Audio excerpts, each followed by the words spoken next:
Hey everybody, just seen I forgot to turn out the light. Good morning.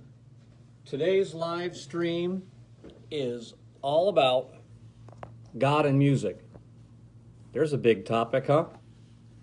Indeed it is. Here's what I wanted to say about God and music.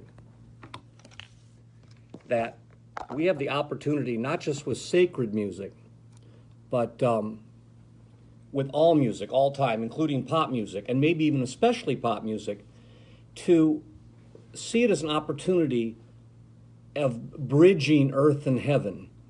I shared an idea with a friend ages ago that it just occurred to me somewhere along the way to listen to songs potentially as being sung to God, love songs being sung to God, rather than the earthly object of our affection. But instead to think, what if this song were actually, and it's amazing the crossover of how spiritual some songs can become right then. I tell a story regularly about when I first got to Jessup, Georgia, a little town in Georgia, and I'd just gotten out of seminary, and they made me the rector there right off the bat. And we were talking about the music for my ordination because I wasn't even a priest yet. I was the last deacon rector of the United States, and then they made them illegal, maybe because of me.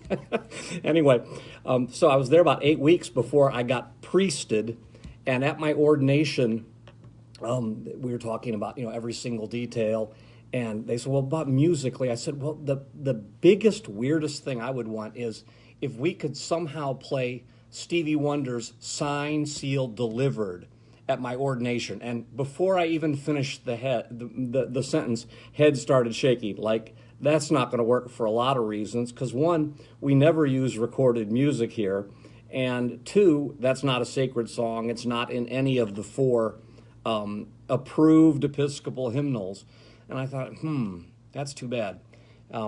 I had to work on that. And I was ordained. There was a beautiful service. I was nothing but happy about it. But we didn't do Signed, Sealed, Delivered. But here's what I pledged that day. At my funeral, that 1970 song by Stevie Wonder, Signed, Sealed, Delivered, must be played. If it's not played, I'm not coming. Why have a funeral for me without me, right? So that's a pledge to the world, and I know it'll happen. And it wasn't supposed to happen at my ordinations. When I'm really delivered to God, when I'm really signed, sealed, delivered to God, that'll be the right time to play it. In the same way, one of my closest friends, A.L. Addington, Facebook Arnold Addington, in Savannah, Georgia, has one rule for his funeral, and that is that there has to be the Simon & Garfunkel song, Sounds of Silence, played. It can be live, but it's got to be Sounds of Silence. The funeral must begin with the words, "Hello, darkness, my old friend," as the perfect bridge from earth and heaven. So anyway, what I'm inviting people to do, some of you already know this, you're like, okay, of course, music wouldn't exist without God, and God's Holy Spirit is in all the best music. Otherwise, we wouldn't have any Tom Petty songs. I mean, some people totally get that. And there's other people thinking, that drug-addicted loser, Tom Petty, you're suggesting there's something sacred about him? Yes, I am. I would invite people who think that in pop music there's no connection to God, or worse, it's the devil's music, to try to rethink that on some songs. It's really hard to listen to Signed, Sealed, Delivered, any facet of it. Bob Babbitt's bass playing, the lyrics, Stevie Wonder's vocal performance. It's just pure God if you let yourself have ears to hear, as Jesus suggests we do. I have entirely too much to say on this and care way too much about it, but let me keep blasting right on through. In the same way that songs can be addressed to God, start listening to, in pop songs, for when God might be singing to us. I mean, once you open your mind and soul to this possibility, suddenly, when they go, I wish you could live like you were dying, you think, that's a good songwriter that said that, but that might be straight from the mouth of God. I think God does wish that we could live like we were dying and ride for 2.7 seconds on a bull named Fu Manchu. You know the song I'm talking about. Too good.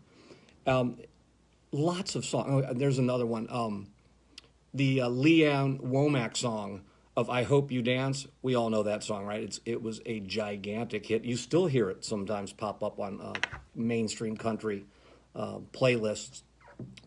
But a God that says, I hope you give faith a fighting chance.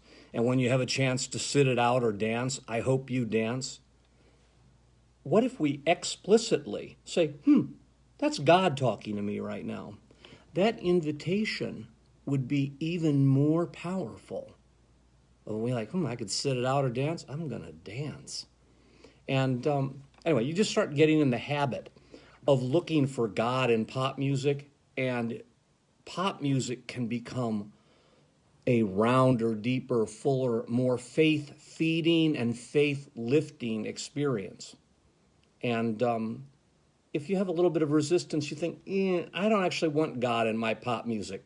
I want to listen to my Tyga songs and think that this is just about earth and it's got nothing to do with God. Well, to that I say, listen to your Tyga songs much more carefully, because I just hear nothing but God in that rapper. Whoa, too good, but don't get me started on that.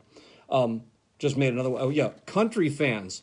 I heard this one just yesterday on the radio. You know that song, Living by Dierks Bentley? Wow. There again, this is almost like prayer to God, and the invitation always, it's like sit it out or dance. Know that you're living or don't know you're living. Know that you're living, says God. Where am I here? 7 minutes. I'm going to tell a story. I wrote a book called Crazy God Stuff, and all my life crazy God stuff happens to me. And people think, do you expect me to actually believe that about you? What would make you so special or so weird that all this crazy God stuff happens to you? And the answer is, I don't have the slightest idea. Believe me, it's got nothing to do with worthiness. I have done as many or more things wrong than anybody I've ever known. I've had to learn the same lesson 20 times sometimes. And maybe that's the reason. God's just extra heavy-handed with me, because it's proof of my denseness. But here's what happened. Back to Stevie Wonder. I was in the hospital after a car wreck, and they had to wait a whole week just to operate for swelling to go down. My left leg looked like a dolphin, not a leg, and they had to wait for all the swelling to go down to go put lots of metal pins in all the broken bones, which was basically all of them. Pins and bolts and all sorts of whole sophisticated medical equipment lab lives in my left leg to this day.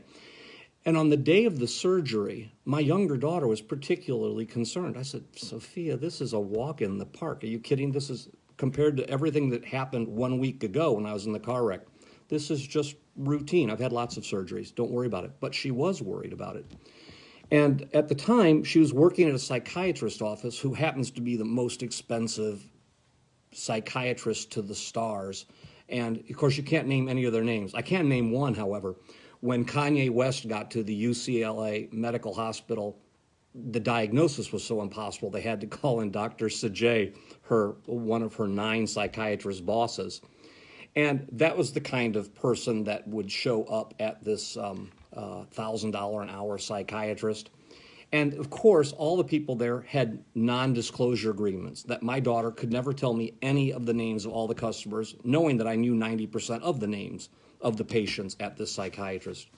So my older daughter's there with me in the hospital, my younger daughter, and she were talking, and she said, I was really worried about Dad's surgery, and I was not being able to concentrate. I was distracted at work, and then while I was at work, the doctor walks in with his phone on speaker, and it's one of Dad's favorite singers is talking about something related to the practice of the office and appointments for family members and stuff like that. And so my older daughter told me the story, and I said, oh, is it blank, this one singer? I was totally in my head. I was thinking, which singer do I know most that needs a psychiatrist? And, that would definitely be this guy who wrote all these songs, but he's been tailing off, and he fired his band, and it's clear he's drinking too much. And I got all this, I said, oh, I bet it was him. And then right as I was saying it, I got that nudge. No, it's, and yes, I said, oh, Stevie Wonder must have called. And my older daughter, of course, thought, I wonder if that's actually true. Is Stevie Wonder even alive? And so she asked my younger daughter, she said, I was talking to Dad about what favorite singer that was. And he started to talk about one, and then instantly he just jumped over to Stevie Wonder and asked my younger daughter, is that actually who it was on the phone? And of course, my younger daughter, a good resident of Los Angeles, said, I can't tell you that. And then she went on to say, I can say, though, this, Maya, my older daughter's name, God's always been extra close and communicative with our Father. Let's just leave it at that. And so this is, again, God talking to us not only through pop music, but pop musicians, and bringing us so much love, so much, in Sophia's case, comfort, just by this one act of complete miracle, that at the very minute she was most worried about something, this most obvious sign, this sign of wonder, came from God and delivered her from her worry, let her know that everything was absolutely okay. So, in advance of my funeral, let's hear the best scream ever. All right, it's 12 after. This is a long live stream. I love you all. I hope you're hearing God in all your music and also talking to God through it. Talk to you later.